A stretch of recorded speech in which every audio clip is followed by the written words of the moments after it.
ఇక్కడ స్థానిక ఎంపీ అవినాష్ రెడ్డి గారు అంతా కూడా ఏడుపుగుంటి మాటలు, ఏదో ఇట్లా చేసేదానికి ఇదంతా మళ్ళీ ఎలక్షన్ ఎందుకు పెట్టాలా, ఎలక్షన్లో గెలవలేని దద్దమ్మలు అది ఇదని ఏమేమో మాట్లాడినాడు. అంతా ఎలక్షన్ అయిపోనిలే, తర్వాత దాన్ని కథ ఏందని ఉంటే అప్పుడు మాట్లాడదామని కూడా తర్వాత నిన్నటి నుంచి ఎలక్షన్ అయిపోయిన తర్వాత మాట్లాడదామని ఈరోజు మిమ్మల్ని అందరినీ కూడా రమ్మనడం జరిగింది. అసలు ఫస్ట్ ఆయన ఇక్కడ ఏదన్నా జరిగితే అది జగన్ రెడ్డి ప్రజాస్వామ్యము ఏదన్నా ఇబ్బంది పడిందనే, మామూలు ప్రజాస్వామ్యం ఇబ్బంది పడిందనే. జగన్మోహన్ రెడ్డి ముఖ్యమంత్రి అయినాక రాష్ట్రంలో 2 ప్రజాస్వామ్యాలు ఉన్నాయి. అంటే ప్రజాస్వామ్యానికి కొత్త భాష్యం జగన్ రెడ్డి ప్రజాస్వామ్యము, ఆ తర్వాత అంతకుముందు ఉండే రెగ్యులర్గా ఉండే ప్రజాస్వామ్యం. మీరు మీ ఇష్టం వచ్చినట్లు 30 ఏళ్ళ నుంచి తర్వాత గత గవర్నమెంట్ వచ్చినప్పుడు మీరు ముఖ్యమంత్రి అయినప్పటి నుంచి కూడా ఎండిఓ ఆఫీసుల దగ్గర కూడా ఎలక్షన్ వస్తే పంచాయతీ ఎలక్షన్స్ జీపులు అడ్డబెట్టి కుర్చీలు వేసుకొని కూర్చొని మా కార్యకర్తలు కానీ మా లీడర్స్ ఎవరన్నా నామినేషన్ అయిపోతే నామినేషన్లు కూడా చించేసి ఈ రకమైన దౌర్జన్యాలు చేసిన తర్వాత మీరు దద్దమ్మలు, మేము కాదు, మా కార్యకర్తలు కానీ ఈరోజు మా కార్యకర్తలు కానీ మా నాయకులు కానీ మొత్తం అంతా కూడా హీరోలు. ఏ ఒక్కరు కూడా వైసీపీకి చెందినోడు ఎంఆర్ఓ ఆఫీస్ కాడికి పోయి మేము ట్యాక్స్ కట్టుకోవాలని కానీ మేము నామినేషన్ వేయాలని కానీ ఒక్కడు ఎవడన్నా వచ్చినాడా? మీరు దద్దమ్మలు, మేము కాదు. గతంలో ఎవరిని రానియకుండా చేసిన దానికి అప్పుడు మీరు దద్దమ్మలే. ఈరోజు ఎస్ మేము మీరు చెప్పిన దాంట్లో ఇది తప్ప ఒప్పని కాదు, ఎస్ మేము చేసినాం, మేము చేస్తాం కూడా. ఇంతవరకు 78 నుంచి మీరు నిర్మించుకునే సామ్రాజ్యాన్ని ఈరోజు మా కార్యకర్తలు మా నాయకులు కూకట్టి వేళ్లతో సహా పెకలించి ఎవడే కానీ నామినేషన్ కానీ ట్యాక్స్ కట్టుకునేదానికి కానీ ఎంఆర్ఓ ఆఫీసుకు వచ్చిన సందర్భం కూడా లేదు. ఒక్కసారి ఇక్కడ ఇదంతా ఎవరు పోటీ చేసేదానికి కూడా ఎవరు కూడా రాలేదు. కాబట్టి ఈ డొల్లతనం అంతా బయటపడతాదని చెప్పి రాష్ట్ర వ్యాప్తంగా కూడా బాయ్కాట్ చేసిన వాళ్ళు తర్వాత మీరు దద్దమ్మలు, అవినాష్ రెడ్డి కావచ్చు, జగన్మోహన్ రెడ్డి కావచ్చు, మిమ్మల్ని మీ చేతగాంతనాన్ని పెట్టుకొని తర్వాత మమ్మల్ని తర్వాత ఈ రకంగా మాట్లాడడం అసలు ఇది కరెక్ట్ కాదు.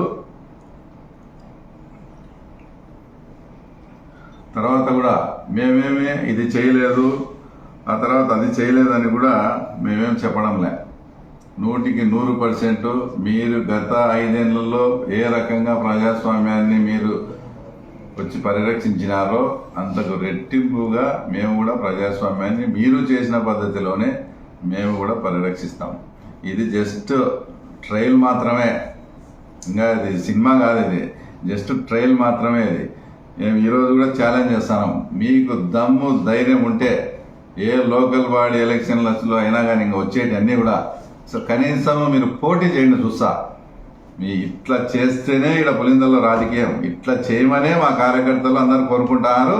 మీరు చేసినట్లే మేము ఇట్లనే చేస్తా. వచ్చే ఈ స్థానిక సంస్థల ఎలక్షన్ కానీ ఏ ఎలక్షన్లు అయినా కానీ మీకు దమ్ము ఉంటే మీరు పోటీ చేయండి, ఇట్లనే మేము చేస్తాం. ఇంకా మా ముఖ్యమంత్రి మమ్మల్ని కంట్రోల్ చేస్తా, ఇంకా మమ్మల్ని చేస్తున్నాడు. కాబట్టి పులిందల్లో కూడా మీరు ఇంకా ఆ రకంగా ఉంది. ఎందుకంటే మా ముఖ్యమంత్రి మీద గౌరవంతో ఉన్నాం. మా ముఖ్యమంత్రి మమ్మల్ని కంట్రోల్ చేయకుండా మాకు ఫుల్ పవర్ కనిస్తే ఆ సినిమా వేరే రకంగా కూడా ఉంటుంది. హెచ్చరిస్తాం. ఏమి ఇక్కడ నుంచి ఈరోజు నిన్న ఎట్లా జరిగినాయో ఒక్కడు కూడా నామినేషన్ వేసేదానికి కానీ ట్యాక్స్ కట్టించుకునే దానికి కూడా రాలే. భవిష్యత్తులో కూడా మా కార్యకర్తలకు నేను ఇన్ఛార్జ్ తీసుకునే రోజే నేను ప్రమాణం చేసిన తెలుగుదేశం పార్టీ కార్యకర్త కానీ తెలుగుదేశం నాయకులు కూడా మీసం మెలేసి మేము తెలుగుదేశం రా అని అనిపించేట్టుగా మీ గౌరవం కాపాడుతామన్నాం. ఈరోజు ఇంత జరిగినా కూడా ఏ ఒక్కరు కూడా గతంలో వాళ్ళు అట్లా చేసినారు తర్వాత వీళ్ళు ఇట్లా చేస్తున్నారులే అని మమ్మల్ని ఎవడే కానీ అందరూ కూడా సమర్థించడంలే. అంటే మీ పరిపాలన తర్వాత మీది ఆ రకంగా ఉన్నది. ఎన్ని గతంలో 2005లో కూడా ఇదే మున్సిపాలిటీ ఎలక్షన్స్లో మీరు దౌర్జన్యాలు చేసి ఆ రోజు ఇదే రకంగా బాయ్కాట్ చేసిన సందర్భం ఉంది. మళ్ళీ మీతో కూడా ఆ రకంగా బాయ్కాట్ చేయించేదానికి మాకు ఈరోజు 20 సంవత్సరాలు పట్టింది. తర్వాత మీరు ఈ మధ్య ఆ పుష్ప సినిమా చూసారా? దాంట్లో విలన్ పుష్ప సారీ చెప్తే టేప్ రికార్డ్ ఆన్ చేసుకొని పుష్ప సారీ చెప్పినాడు అని ఆనందంగా వింటాడు. అలాగా ఈరోజు అవినాష్ రెడ్డి నోటి నుంచి మేము కలెక్టర్కు లేఖ రాసినాం, అది రాసినాం, మమ్మల్ని ఇది చేయలే అని ఆ ఏడుపుకుంటి మాటలు ఏంటంటే మా కార్యకర్తలకు కూడా చాలా శ్రవణానందంగా ఉంది. ఎందుకంటే అన్ని ఘోరాలు అన్ని పాపాలు వాళ్ళు చేసినారు. ఈరోజు కూడా చెప్తాను, ఇది ట్రైలర్ మాత్రమే, అన్ని ఎలక్షన్స్ ఇట్లే ఉంటాయి. ఆయన తప్ప మరెవరు కాదు.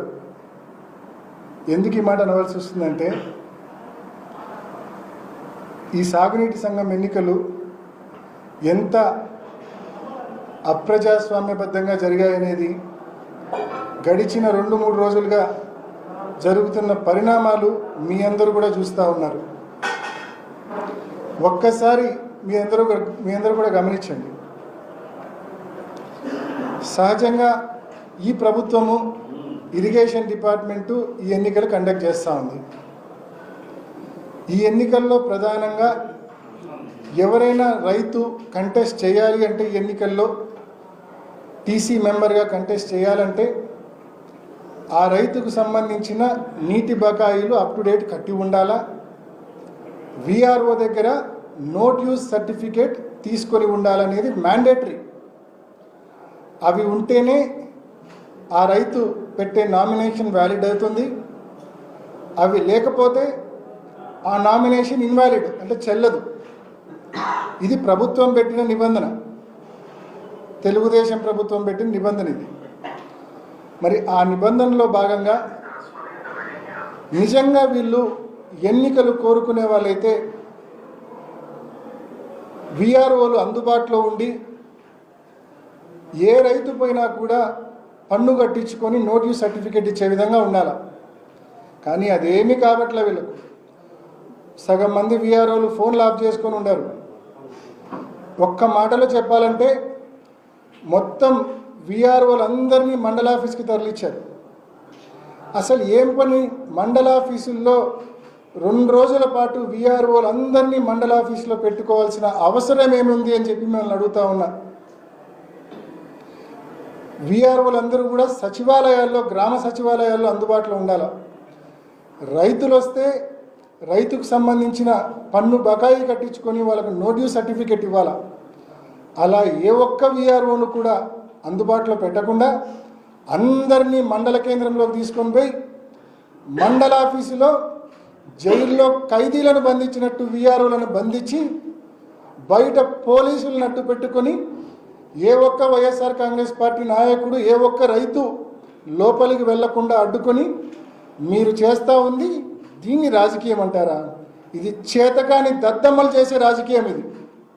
ఇంకా మాట్లాడాలంటే పల్లెటూళ్ళ భాషలో చెప్తే ఫీల్ అవుతాడేమో ఆయన. నిజంగా ప్రజాస్వామ్యబద్ధంగా ఎన్నికలు కానీ జరిగి ఉంటే, రైతులు ఓటు వేసి ఉంటే, Pulivendula in charge, TDP in charge Pulivendula రైతులు సొక్కా ప్యాంటు ఇప్పి చంద్రబాబు నాయుడు మీద ప్రజల ముందు నిలబెట్టేవాళ్ళు. ప్రజాస్వామ్యబద్ధంగా ఎన్నికలు జరిగి ఉంటే ఆ ధైర్యం లేదు వీళ్ళకు, ఆ తెగువ లేదు.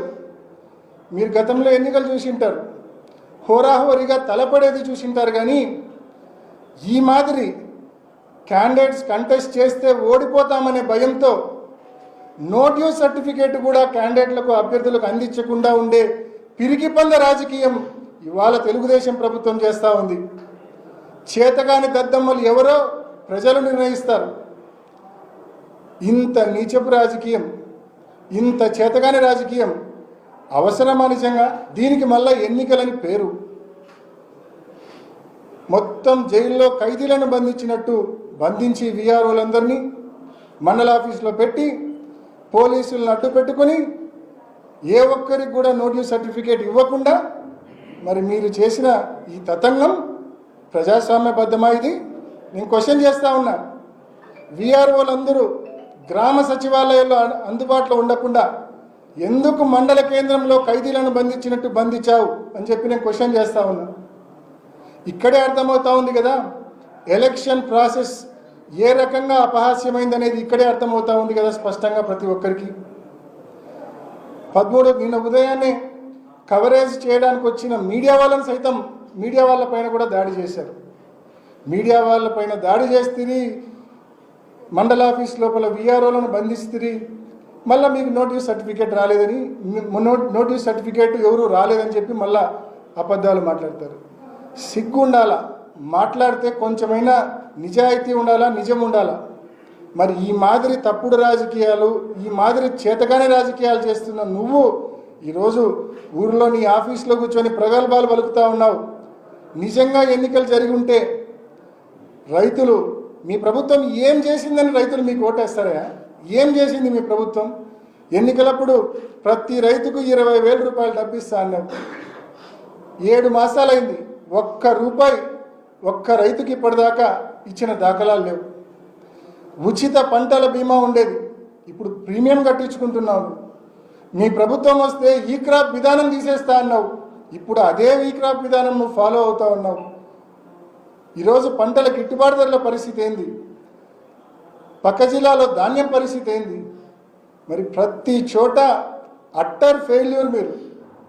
మరి అట్టర్ ఫెయిల్యూర్ కాబట్టే రైతులు వచ్చి స్వయంగా ఓట్లు వేస్తే మీ బండారం బయటపడుతుంది కాబట్టి భయంతో, చేతగానితనంతో వైఎస్ఆర్ కాంగ్రెస్ పార్టీ మద్దతుదారులకు, రైతులకు నోటీస్ సర్టిఫికేట్ అందించకుండా, వాళ్ళు ఎలక్షన్లో కంటెస్ట్ చేయకుండా అడ్డుకున్న దద్దమ్మవు నువ్వు ఈరోజు వచ్చి మాట్లాడుతూ ఉన్నావు.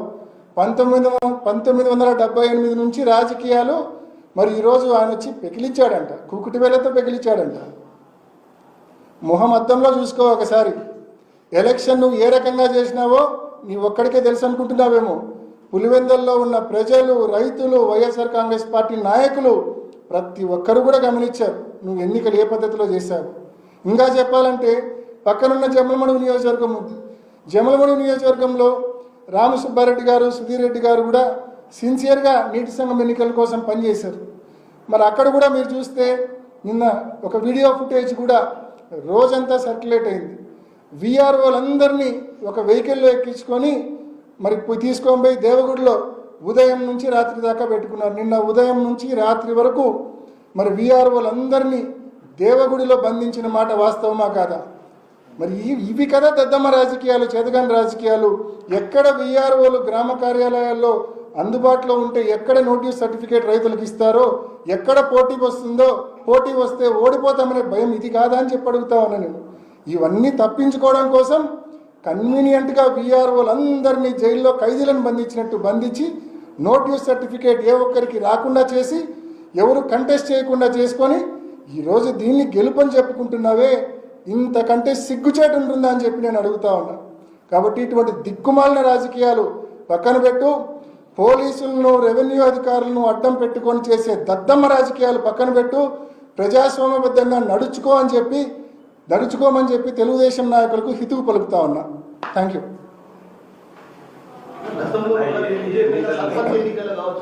ఎంపీటీసీ ఎన్నికల్లో కావచ్చు, గతంలో కూడా మీరు పోలీసులను భయపెట్టి ఈ విధంగా అరాచకాలు చేశారని ఆయన. Very good question. 2020-21లో వైఎస్ఆర్ కాంగ్రెస్ పార్టీ అధికారంలో ఉన్నప్పుడు సర్పంచ్ ఎన్నికలు జరిగినాయి, ఎంపీటీసీ ఎన్నికలు జరిగినాయి. ఈరోజు ఏదైతే పెద్ద మనిషి రవీంద్రనాథ్ రెడ్డి అని కసునూరు ఆయన ప్రెస్ మీట్ పెట్టి మాట్లాడినాడు కదా, టీడీపీ ఇన్ఛార్జ్, వాళ్ళ కసునూరులో కూడా ఫ్రీ పోలింగ్ జరిగింది. వాళ్ళ అభ్యర్థి, తెలుగుదేశం అభ్యర్థి ఎవరైతే కంటెస్ట్ చేశారో వాళ్ళు వీఆర్ఓ దగ్గరకో, పంచాయత్ సెక్రటరీ దగ్గరకో పోయి నోటీస్ అడిగితే వైఎస్ఆర్ కాంగ్రెస్ పార్టీ ప్రభుత్వం అప్పట్లో నోటీస్ సర్టిఫికేట్ ఇష్యూ చేసింది. వాళ్ళు స్వేచ్ఛగా కంటెస్ట్ చేశారు, ఫ్రీ పోలింగ్ జరిగింది. 300 పైచీలకు ఓట్లతో బీటెక్ రవి గారు ఓడిపోయారు సర్పంచ్గా. వాళ్ళ అభ్యర్థి ఓడిపోవడం జరిగింది సర్పంచ్గా. అంటే స్వేచ్ఛగా ఒక్క సింహాదిపురం మండలంలోనే చెప్తా ఉన్నా, ఆయన సొంత ఊరు చెప్తా ఉన్నా నేను. ఆయన పక్కనే ఉన్న నంద్యాలంపల్లిలో పోటీ జరిగింది టీడీపీకి, వైసీపీకి. సో మండల్ హెడ్ క్వార్టర్ పెద్ద ఊరైన సింహాదిపురంలో పోటీ జరిగింది టీడీపీకి, వైసీపీకి. చౌవారిపల్లిలో పోటీ జరిగింది టీడీపీకి, వైసీపీకి. ఈ మాదిరి అనేక గ్రామాల్లో పులివెందుల నియోజకవర్గంలో పోటీ జరిగింది, క్లీన్ కంటెస్ట్ జరిగింది వైఎస్ఆర్సీపీకి, టీడీపీకి. ఆ రోజు వైఎస్ఆర్ కాంగ్రెస్ పార్టీ ప్రజాబలంతో నెగ్గింది. మాకు ప్రజాబలం మీద నమ్మకం ఉంది, ప్రజలపైన నమ్మకం ఉంది. కాబట్టి స్వేచ్ఛగా, ధైర్యంగా ఎవరు అడిగినా నోటీస్ సర్టిఫికేట్ ఇచ్చాం, ఎవడు నామినేషన్ చేసినా వ్యాలిడ్ అన్నాం. ఎవరు వచ్చి కంటెస్ట్ చేసినా గెలుస్తామని నెగ్గుతామనే నమ్మకం విశ్వాసంతో మేము రాజకీయాలు చేసినాం. ఈ మాదిరి నిలబడే అభ్యర్థులకు నో డ్యూస్ సర్టిఫికేట్ అందకుండా చేసే దద్దమ్మ రాజకీయాలు ఏ రోజు చేయలేదు, ఏ రోజు చేయబోము కూడా మేము. ఈ సాగరేట్ సంఘం ఎన్నికల్లో వైఎస్ఆర్ కాంగ్రెస్ పార్టీ బాయ్కాట్ చేసిందా, పోటీ చేసిందా?